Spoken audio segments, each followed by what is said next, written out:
عامر صاحب زیادہ نہیں ہو گیا؟ ایک دو نہیں، میں نے جیسے بتایا 3 بڑی اہم پریس کانفرنسز اور تینوں میں تاک کے حملے کیے گئے ہیں، ججز پہ بھی، فیصلوں کے اوپر بھی۔ جی یہ کسی آرگنائزڈ اٹیک آپ کہہ سکتے ہیں، پش بیک۔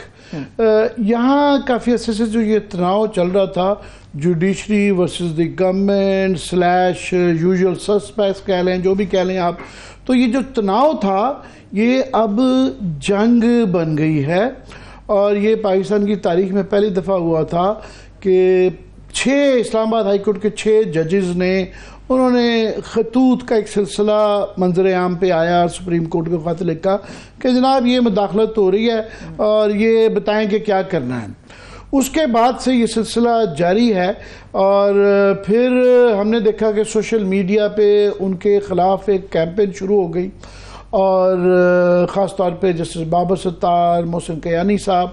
عدالتیں بھی کلیئرلی نظر آ رہا ہے وہ پیچھے نہیں ہٹ رہی۔ اسلام آباد ہائی کورٹ نے اب صورتحال یہ ہے کہ انہوں نے حد تک عزت کے ٹیک اپ کر لیا ہے، اداروں کو بلا لیا ہے کہ جناب جو اس آرگنائزڈ کیمپین میں ان کے خلاف یہ جو چلا رہے تھے سلسلہ، ان سب کو انہوں نے ٹیک اپ کر لیا ہے، وہ بلا لیا ہے۔ اس کے بعد سپریم کورٹ نے آف کورس اس کو ٹیک اپ کر لیا ہے، گو کہ وہاں بھی ایک بحث چل رہی ہے کہ کیا یہ مداخلت ہے یا نہیں ہے۔ مگر آج جو ہوا ہے کہ 1 نہیں 2 نہیں 3 لوگ، اور وہ مداخلت چھپا نہیں رہے، وہ مداخلت دکھا رہے ہیں، اور وہ تینوں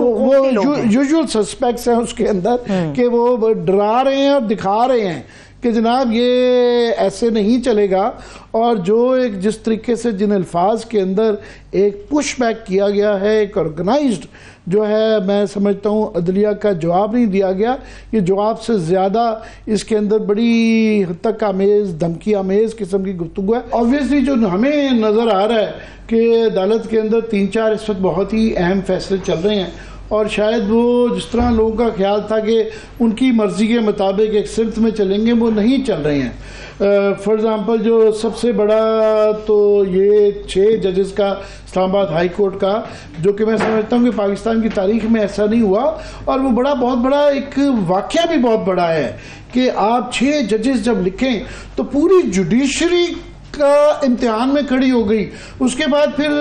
جس طرح پشاور ہائی کورٹ سے اس کو ایڈ کیا گیا کہ نہیں جناب اس سے بھی زیادہ صورتحال ہے کہ افغانستان سے کالیں آ رہی ہیں، اس کے بعد لاہور ہائی کورٹ سے، باقی تمام پاکستان کے جو ہائی کورٹس کی طرف سے ججز حضرات کی طرف سے نظر آیا ہے کہ یہ آل پرویسو پورے پاکستان کے اندر یہ سلسلہ ایک جاری ہے۔ ایک تو آبویسلی یہ کیس تھا،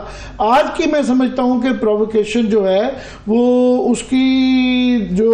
2-3 اور چیزیں ہیں کہ ایک تو ابھی حال ہی میں مخصوص نشستوں کے اوپر جو ہے وہ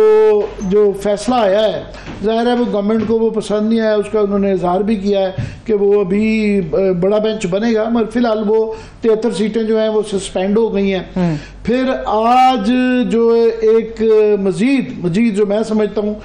لیٹسٹ کہ 190 ملین پاؤنڈ کا جو ہے آج فیصلہ، ان کی ضمانت ہو گئی ہے عمران خان، کل محفوظ ہوا اور آج سنایا گیا، آج وہ کل محفوظ کیا، آج سنایا گیا۔ اور دوسرا سپریم کورٹ کے اندر جو نیب ترامیم کے حوالے سے جو ایک کیس چل رہا ہے، اس کے اندر ایک نیا پہلو آ گیا کہ اس کے اندر جسٹس رتن اللہ کی کاوش کے اوپر عمران خان کو پہلے تو وہ بلوانا چاہ رہے تھے، پھر وہاں بحث ہوئی، اور اب کل جو ہے یہ اس بات کا دیکھنا ہے کہ وہ آڈیو ویڈیو لیک پہ ان کو بلایا تو جا رہا ہے۔ اب یہ کیا وہ دکھایا جائے گا، کیا وہ پی ٹی وی دکھائے گا، باقی میڈیا دکھائے گا، نہیں دکھائے گا، کیونکہ 1 سال سے کہیں ریٹن آرڈر نہیں ہے، مگر سب کو پتا ہے کہ یہ ایک بین ہے، یہ ایک شکل ہے، یہ آواز ہے، یہ نہیں دکھائی جا سکتی۔ کل کیا وہ انٹرنیٹ بیٹھ جائے گا، کل کیا ہوگا، تو یہ ایک بڑا سوال ہے۔ میں چاہ رہا ہوں کہ ابھی ایڈ کرتے ہیں اپنے مہمانوں کو، ہم ساتھ ملاتے ہیں، لیکن عامر صاحب جو آپ انٹرنیٹ کی بات کر رہے ہیں اس پہ ملی جلی رائے آ رہی ہے اس وقت جو ہے وہ ملی جلی رائے ہے، لیکن اٹارنی جنرل صاحب کو پابند کیا گیا ہے کہ آپ نے لازمی طور پہ اس بات کو یقینی بنانا ہے کہ ویڈیو لنک سے ان کی حاضری ہو جائے۔ نہیں، وہ میں سمجھتا ہوں کہ یہ عدالت کا جو سپریم کورٹ آف پاکستان ہے، بہرحال جب وہ فیصلہ کرتے ہیں عام اس کے، تو آپ کہہ لیتے ہیں کہ جناب یہ ایک بات عدالتوں کا کہ جی آج انٹرنیٹ خراب ہو گیا، سیکورٹی ریزن سے جیسے سب نہیں آ سکے فلانا۔ یہ سپریم کورٹ آف پاکستان ہے، وہاں جب اگر آپ اس طرح کے ان کے آرڈر کی وہ کریں گے تو پتہ نہیں جج کچھ بھی کہہ سکتے۔ عامر صاحب، پینشن کے حوالے سے غالباً کہا جا رہا ہے کہ جی ریفارمز کرنے جا رہے ہیں، ویسے ریفارمز کی بات تو ہم ہمیشہ کرتے ہیں، مگر یہ والی جو ریفارمز ہونے جا رہی ہیں اس میں جو نیچے کا طبقہ ہے، نیچے کے جونیئر لوگ ہیں، جب بڑوں کی مدت بڑھ جائے گی تو ان کا کتنا نقصان ہوگا؟ جی یہ ایک بہت ہی بڑا ایک واقعہ ہونے کو جا رہا ہے جس کے بڑے ہی دور سالوں تک یہ کانسیکوینسز ہوں گے، اور اس کے اوپر اتنی کوئی میڈیا میں بحث نہیں ہو رہی، اور لگتا ہے کہ پارلیمنٹ میں بھی کوئی بحث نہیں ہوگی۔ جس طرح ٹھوس دیے جاتے ہیں فیصلے بغیر بحث کے، اس طرح ٹھوسا ہی جا رہا ہے۔ اب یہ اطلاعیں آ رہی ہیں کہ اس مہینے کے آخر میں یا لاسٹ ویک میں غالباً امکان ہے کہ 22ویں گریڈ کا ایک بورڈ ہوتا ہے جس کو پرائم منسٹر لیڈ کرتا ہے، اور 3-4 کی کمیٹی ہوتی ہے، وہ ہونے جا رہا ہے، اور اس کے اندر جو ہے نا یہ ترقیاں ہونی ہیں 21ویں گریڈ سے 22ویں گریڈ میں۔ اس وقت پورے پاکستان کی جو بیوروکریسی ہے وہ لابنگ کر رہی ہے، کوٹے ہیں، پیپلز پارٹی والے اپنے بندے کرانا چاہ رہے ہیں، نون لیگ والے اپنے کروانا چاہ رہے ہیں، وہ ہر کوئی کہہ رہا ہے کہ اس دفعہ انٹری لے لیں۔ جس کی اس دفعہ انٹری ہو گئی وہ پھر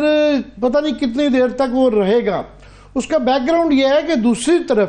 گورنمنٹ نے اپنی انٹینشن کا اظہار کیا ہے، حال ہی میں یہ وزیر قانون صاحب نے اور ان کی پوری ٹیم نے یہ اناؤنس کیا ہے کہ جناب بار بار یہ دہرایا جا رہا ہے تواتر سے کہ جناب پینشن کا کیونکہ مسئلہ بہت بڑھ گیا ہے، تو اس لیے ہم سرکاری ملازموں کی جو ہے وہ بڑھانے جا رہے ہیں 60 سے لے کے 63 سال تک مدت ملازمت۔ اور انہوں نے ساتھ میں کہا جی نہ صرف کہ سول بیوروکریسی کی بڑھانے جا رہے ہیں کیونکہ پینشن کا مسئلہ بہت زیادہ مسئلہ ہو گیا ہے، ساتھ میں جوڈیشری کی بھی بنائی جائے گی۔ یہ اب یہ بھی